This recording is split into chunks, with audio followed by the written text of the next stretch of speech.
दोस्तों नमस्कार। एक एग्ज़ाम देहरादून में होता है, उसकी ओएमआर सीट जो है वो कंटेनर में जाती है और जैसे ही उत्तराखंड बॉर्डर पार करती है तुरंत उसके पीछे दो गाड़ियां लगती हैं। ड्राइवर को 30 लाख रुपए का लालच दिया जाता है, लेकिन वो 30 लाख रुपए ड्राइवर को दिए नहीं जाते। आपको लग रहा होगा कि मैं एक कोई फिल्मी स्टोरी आपको बता रहा हूँगा या फिल्मी तरीके से आप सोच रहे होंगे कि ऐसा तो केवल फिल्मों में ही हो सकता है, लेकिन दुर्भाग्य इस बात का है कि ये उत्तराखंड में वास्तव में हो रहा है। आपने एक सुना होगा जिस समय पटवारी परीक्षा हुई थी कि पटवारी परीक्षा की जो सील है वो शायद यातायात के दौरान टूट गई होगी, लेकिन वो यातायात के दौरान किस प्रकार से टूटती है जो आज मैं स्टोरी आपको बता रहा हूँ, इससे रिलेट आप कीजिएगा क्योंकि ये वास्तविकता है उत्तराखंड की। मेरे लेफ्ट साइड में आप देख रहे होंगे कुलदीप भाई खड़े हैं, राइट साइड में बॉबी पंवार हैं, बेरोजगार संघ के अध्यक्ष। आज प्रेस कॉन्फ्रेंस उन्होंने यहाँ पर करी थी प्रेस क्लब में आकर, और एक बहुत बड़ा खुलासा इन लोगों ने किया था कि किस प्रकार से सील टूट जाती है, किस प्रकार से एक भरे कंटेनर को फिल्मी स्टाइल में दो गाड़ियां आकर रोकती हैं, उसका डिजिटल लॉक खोल देती हैं।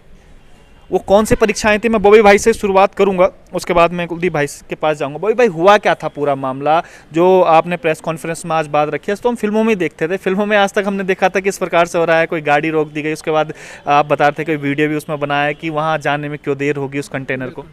देखिए, निश्चित रूप से जिस प्रकार की घटनाएं हो रही है लगातार प्रदेश में और देश में परीक्षाओं को लेकर, वो ये एक साबित हो चुका कि वास्तव में जब चीज़ें होती है, जब पेपर या ओएमआर ट्रांसपोर्ट की जाती है तो उस दौरान भी इस घटना को अंजाम दिया जाता है, जिसके साक्ष्य आज हमारे सामने मौजूद हैं।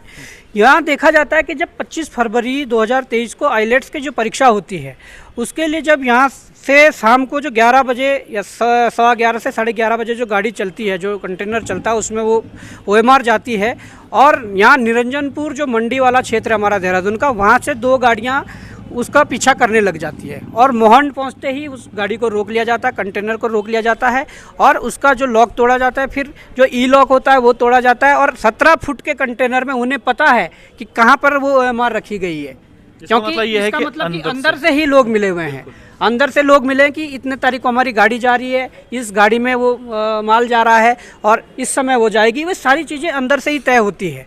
तो ये आप लगा सकते हैं कि एक राज्य गिरोह, राष्ट्रीय गिरोह और अंतर्राष्ट्रीय गिरोह कितना बड़ा गिरोह है। आइलेट्स वैसे भी अंतर्राष्ट्रीय एग्जाम होता है, तो उसके लिए कितना बड़ा गिरोह काम कर रहा है। और दुर्भाग्य ये है कि वहाँ पर लॉक तोड़ने के बाद और रास्ते भर में उसको ओएमआर से में छेड़खानी करते हैं या ओएमआर चेंज करते हैं। क्या होता है, गाजियाबाद में उस लॉक को रिफिट किया जाता है और 30 लाख का जो बैग है वो वहाँ पकड़ाया जाता है ड्राइवर के लिए कि तुम्हारे लिए 30 लाख रुपये हैं, और उसके बाद उन्हें 5,000 रुपये नकद दिए जाते हैं, 5,000 रुपये ऑनलाइन ट्रांजैक्शन की जाती है जिसके भी हमारे पास साक्ष्य हैं, और 30 लाख रुपये गाजियाबाद में वापस लेकर कहा जाता है कि तुम गाड़ी को उतार कर आ जाओ, फिर आपको देंगे। जब वो बाहर आता है तो वहाँ से वो गायब होते हैं।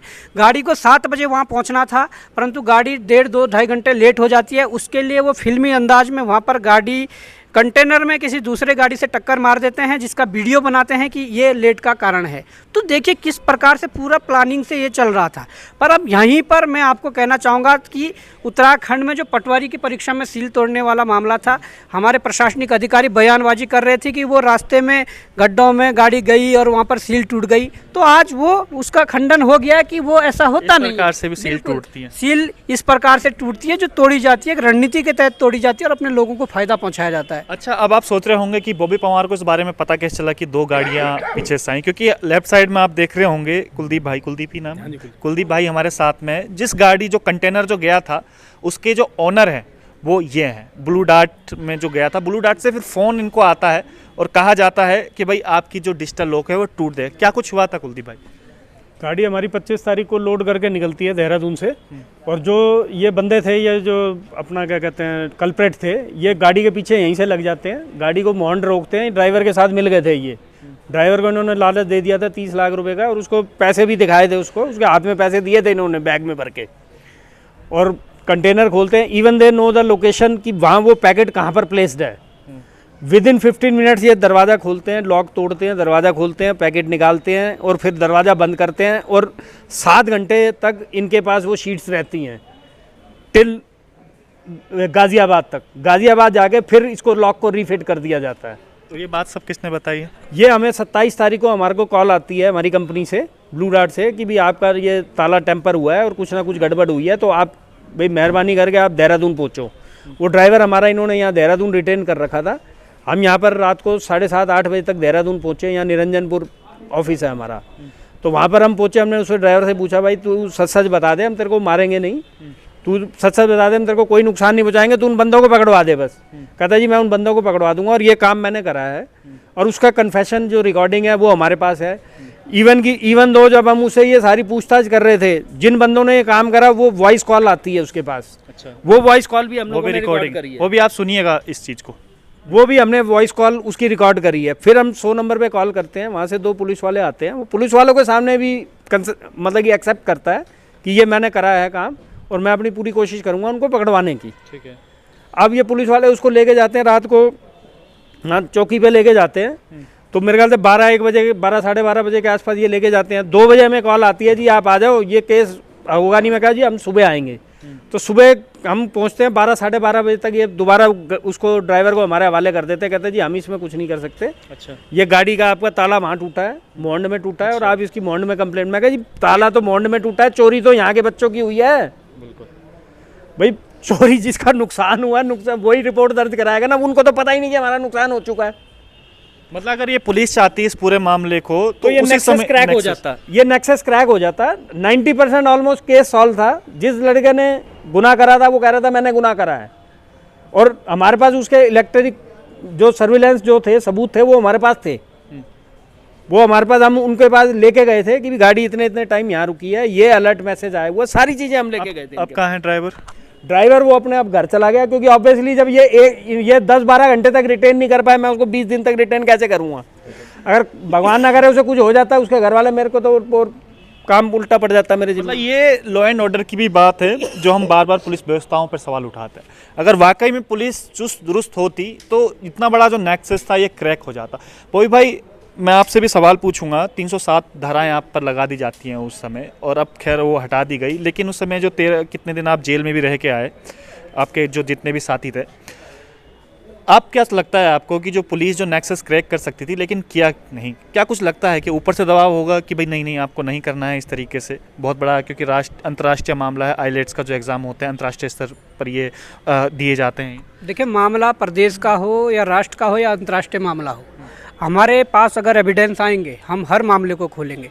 परंतु मैं ये कह सकता हूँ और निश्चित रूप से ऐसा हुआ होगा कि जब बाजार चौकी जो पटेल नगर है वहाँ पर जब मामला गया, उन्होंने ड्राइवर को अरेस्ट किया और उसके बाद दूसरे दिन ड्राइवर को छोड़ दिया जाता है बिना कुछ वो किए। मुझे लगता है कि उनकी जो अंदरूनी विवेचना रही होगी उसमें उन्हें लग गया होगा कि कितने बड़े हाथ इसमें इन्वॉल्व है, कितने बड़े लोग इसमें इन्वॉल्व है। इसलिए मामले को रफा दफा करने के लिए उन्होंने कहा कि ठीक है, कंटेनर के मालिक तो उत्तराखंड के बाहर के हैं, कहाँ इसमें इन्वॉल्वमेंट होंगे। परंतु इनकी नीयत जो थी, इनकी ईमानदारी थी, वो यहाँ तक इन्हें खींच लाई है। और आज उत्तराखंड के बच्चों के भविष्य के साथ जो बाहर विदेश जाना चाह रहे थे, उनके साथ जो अन्याय होना था वो अब ये मामला खुलासा हो गया है। कौन करवाता है, इसके बारे में कुछ पता है? देखिए आईडीपी इस एग्ज़ाम को करवाता है और राजपुर रोड में उनका ऑफिस है। और देहरादून में एग्ज़ाम हुआ था।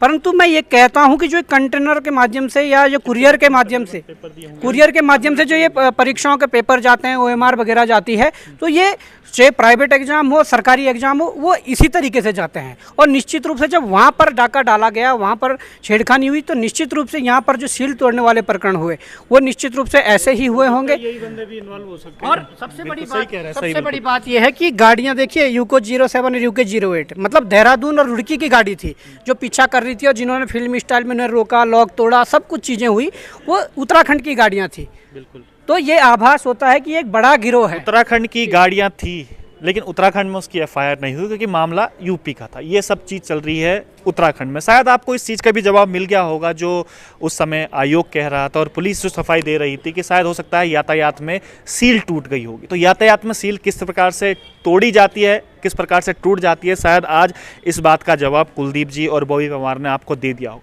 तो उम्मीद करते हैं, उम्मीद क्या करनी है, क्योंकि उम्मीद हम लगातार उत्तराखंड में ही कर रहे हैं जब से ये बढ़ता घोटाला हो रहा है, कुछ सॉल्यूशन इसका नहीं निकल पा रहा है।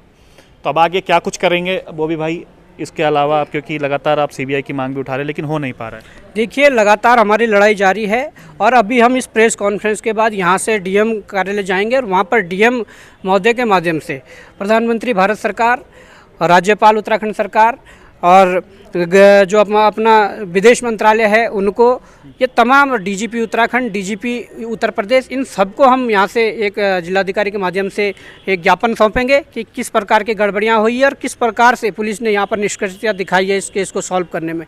तो ये सारा मामला हम आगे बढ़ाएंगे और इस मामले में बने रहने के लिए और इस मामले में आगे कार्रवाई करवाने के लिए हम लगातार इसमें प्रतिदिन इस पर आगे कार्रवाई करेंगे जब तक कि ये चैन को नहीं पकड़ा जाता या जब तक हमारे इन युवाओं को न्याय नहीं मिल जाता। चलिए देखते हैं, चैन पकड़ने की बात बॉबी पवार ने कही है, आखिर ये चैन कब पकड़ी जाती है, अगर पकड़ी भी जाती है कि नहीं पकड़ी जाती है आगे देखेंगे, क्योंकि लगातार जिस प्रकार की घटनाएं उत्तराखंड में हो रही है उससे तो लग नहीं रहा है कि पुलिस जो व्यवस्था है, कानून व्यवस्था है या सरकार की जो इंटेंशन है वाकई में जो ये पेपर लीक हो रहे हैं, जिस प्रकार की गड़बड़ियां हो रही है, जो सील तोड़ी जा रही है, इसको अगर वाकई में पकड़ने का एक इंटेंशन होता तो शायद जो कुलदीप भाई बता रहे हैं कि उस तारीख को जब ड्राइवर पकड़ा गया था तो उसी दौरान ये पूरा जो मामला है वो सोल्व हो सकता था, लेकिन ऐसा नहीं हुआ। अब आगे देखते हैं बॉबी पवार और जो कुलदीप भाई हैं उनकी मुहिम अब कितनी काम आगे लेके आती है।